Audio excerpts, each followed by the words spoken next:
হচ্ছে সেটা হচ্ছে ঝিলপাড়ের নকশা, কমিউনিটির মানুষ হিসেবে কিরকম নকশা ওনারা চান সেটা।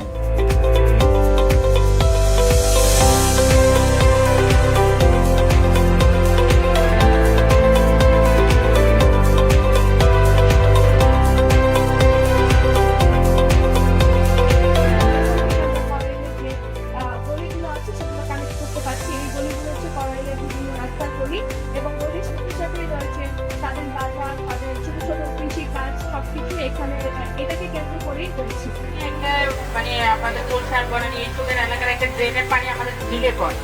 তো আমরা ড্রেনটাকে যদি ঘুরে নিয়ে আসি, তো আমরা যে কোনো একটা শোধনাগারের সাথে এটাতে সংযোগ থাকি।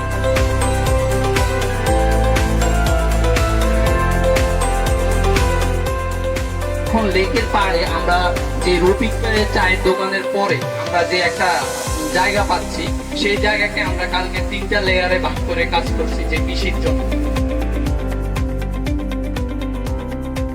একটা হচ্ছে যে ড্রেনের কথা আপনারা বললেন, ড্রেন থেকে যে আপনারা বলছেন যে পানি শোধন করে শোধনাগার থাকবে, শোধন করে আপনারা পানিটা দিবেন, ওইটা আমি একটু ভালো করে জানতে চাচ্ছি।